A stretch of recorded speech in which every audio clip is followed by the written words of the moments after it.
Hi everyone, Assalamualaikum. Welcome back to Nima Diaries.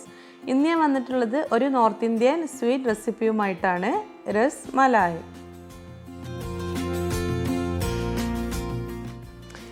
ഇന്ന് ഞാൻ പാൽപ്പൊടി ഉപയോഗിച്ചിട്ടാണ് RASMALAI ഉണ്ടാക്കിയെടുക്കുന്നത്. സാധാരണ RASMALAI ഉണ്ടാക്കുന്നത് പനീറൊക്കെ ഉപയോഗിച്ചിട്ടാണ്. മധുരമൊക്കെ ഇഷ്ടമുള്ളവർക്ക് എന്തായാലും ഇഷ്ടപ്പെടും. നല്ല ടേസ്റ്റാണിത്. മാത്രമല്ല ഉണ്ടാക്കിയെടുക്കാനും വളരെ എളുപ്പമാണ്. എല്ലാവരും ട്രൈ ചെയ്ത് നോക്കണം.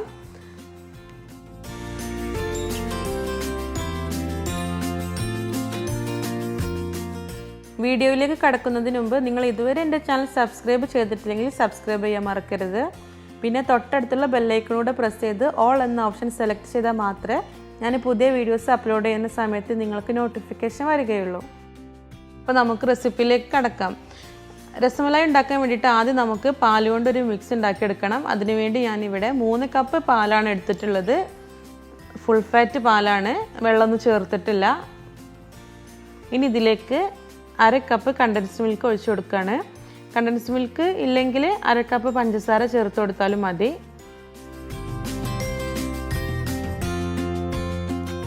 ഇനി ഞാൻ ഇതിലേക്ക് കുറച്ച് നട്ട്സ് ആഡ് ചെയ്ത് കൊടുക്കുന്നുണ്ട്. ഞാനിവിടെ ഉപയോഗിച്ചിട്ടുള്ളത് പിസ്താഷ്യം ആൽമണ്ട്സും ആണ്. കുറച്ച് നീളത്തിൽ സ്ലൈസ് ചെയ്തതാണ് ഇട്ട് കൊടുത്തിട്ടുള്ളത്. പിന്നെ 1 ടീസ്പൂണ് ഏലക്ക പൊടിച്ചത് കൂടെ ചേർത്ത് കൊടുക്കുന്നുണ്ട്. നന്നായിട്ടൊന്ന് മിക്സ് ചെയ്തെടുക്കുകയാണ്. അതിനുശേഷം കുറച്ച് സാഫ്രോൺ ഇട്ട് കൊടുക്കുകയാണ്. ഇത് നിങ്ങളുടെ കയ്യിൽ ഉണ്ടെങ്കിൽ ഇട്ടുകൊടുത്താൽ മതി, നിർബന്ധമൊന്നുമില്ല. ഇട്ടുകൊടുത്താൽ നല്ലൊരു ഫ്ലേവർ കിട്ടും. പിന്നെ അതുമാത്രമല്ല നമ്മുടെ പാലിൻ്റെ മിക്സിന് നല്ലൊരു യെല്ലോയിഷ് കളറും ഉണ്ടാകും. ഉണ്ടെങ്കിൽ ഇട്ട് കൊടുക്കുക. പാല് ഒന്ന് തിളച്ച് വരുന്ന സമയത്ത് നമുക്ക് സ്റ്റൗവ് ഓഫ് ചെയ്യാം.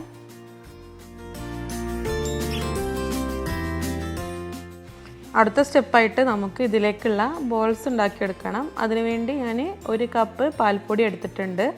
ഇത് ഒരു അരിപ്പയിലേക്ക് ഇട്ട് കൊടുക്കുന്നുണ്ട്. പിന്നെ 1 ടേബിൾ സ്പൂൺ മൈദ, 1 ടീസ്പൂൺ ബേക്കിംഗ് പൗഡർ എന്നിവ ചേർത്ത് കൊടുക്കുന്നുണ്ട്.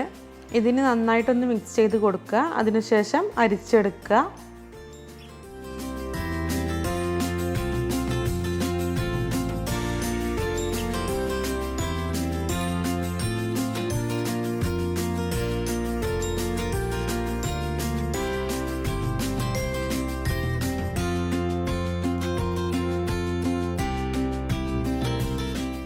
ഞാനിവിടെ അരിച്ചെടുത്തിട്ടുണ്ട്. ഇനി ഇതിലേക്ക് 1 ടേബിൾ സ്പൂൺ നെയ്യ് ചേർത്ത് കൊടുക്കുകയാണ്. കൈ ഉപയോഗിച്ചിട്ട് നന്നായിട്ടൊന്ന് മിക്സ് ചെയ്തെടുക്കുക.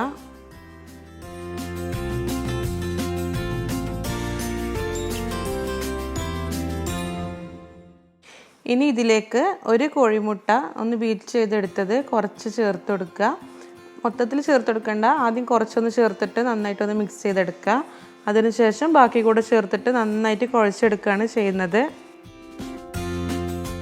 കുഴച്ചെടുക്കുന്ന സമയത്ത് കയ്യിൽ ഒട്ടി പിടിക്കുന്നുണ്ടെങ്കിൽ ഓയിലോ നെയ്യോ എന്തെങ്കിലും പുരട്ടിയിട്ട് കുഴച്ചെടുക്കുക.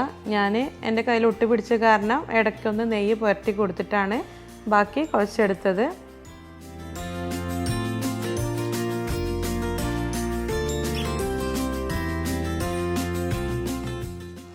അപ്പോൾ ഞാനിവിടെ നല്ല സ്മൂത്തായിട്ട് കുഴച്ചെടുത്തിട്ടുണ്ട്. ഇതിനി ചെറിയ ചെറിയ ബോൾസ് ആക്കി എടുക്കണം. ഞാൻ വീണ്ടും കയ്യിൽ നെയ്യ് പുരട്ടിയിട്ടാണ് ബോൾസാക്കി എടുക്കുന്നത്.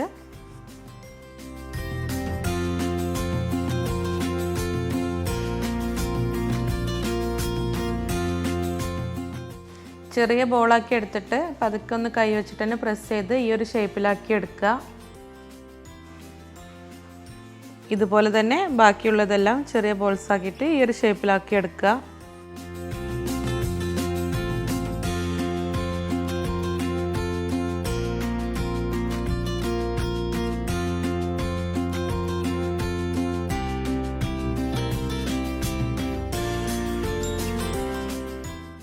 ഞാനെല്ലാം ഉണ്ടാക്കിയെടുത്തിട്ടുണ്ട്.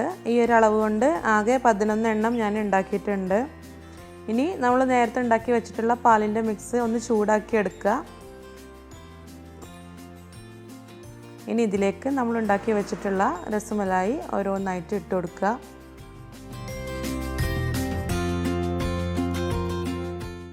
ഇനി ഇത് ലോ ഫ്ലെയിമിൽ അടച്ചു വെച്ച് ഏകദേശം ഒരു 2-3 മിനിറ്റ് നന്നായിട്ട് തിളപ്പിച്ചെടുക്കണം. പാലൊന്ന് തിളച്ച് വന്നതിന് ശേഷം രസ്മലായി നമുക്കൊന്ന് മറിച്ചിട്ട് കൊടുക്കണം. അതിനുവേണ്ടി ഞാൻ അടപ്പ് തുറന്നിട്ടുണ്ട്. ഇനി പതുക്കെ ഒന്ന് മറിച്ചിട്ട് കൊടുക്കുകയാണ്. ഓവറായിട്ട് ഫോഴ്സ് കൊടുക്കണ്ട, അപ്പോൾ രസ്മലായി പൊടിഞ്ഞു പോകും. പതുക്കെ ഒന്ന് ടച്ച് ചെയ്താൽ മതി, അപ്പോൾ തന്നെ ഇതൊന്ന് മറിഞ്ഞ് കിട്ടും.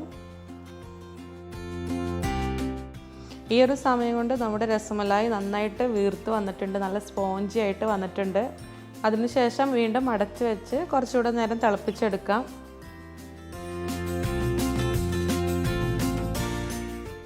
അപ്പോൾ നമ്മുടെ രസ്മലായി ഇവിടെ റെഡി ആയിട്ടുണ്ട്. ഇത് ഉണ്ടാക്കുന്ന സമയത്ത് കുറച്ച് വലിയ പാത്രത്തിൽ ഉണ്ടാക്കിയെടുക്കുക, അല്ലെങ്കിൽ പാല് തിളക്കുന്ന സമയത്ത് പുറത്ത് പോകും. ഞാനിവിടെ ഫ്രിഡ്ജിൽ വെച്ച് തണുപ്പിച്ചതിന് ശേഷമാണ് സെർവ് ചെയ്യാൻ പോണത്. ആ സമയമാകുമ്പോഴേക്കും പാലെല്ലാം നന്നായിട്ട് അബ്സോർബ് ആയിട്ടുണ്ടാവും.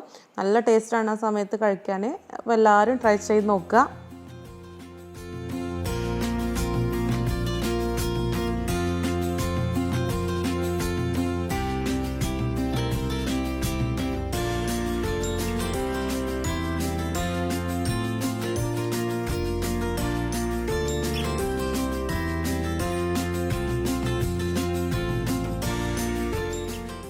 അപ്പോൾ ഇന്നത്തെ വീഡിയോ എല്ലാവർക്കും ഇഷ്ടമായെന്ന് വിചാരിക്കുന്നു. ഇഷ്ടമായിട്ടുണ്ടെങ്കിൽ എൻ്റെ ചാനൽ സബ്സ്ക്രൈബ് ചെയ്യാനും ഷെയർ ചെയ്യാനും മറക്കരുത്. വീണ്ടും അടുത്ത വീഡിയോയിൽ കാണാം. Till then take care. Bye bye. അസ്സലാമു അലൈക്കും.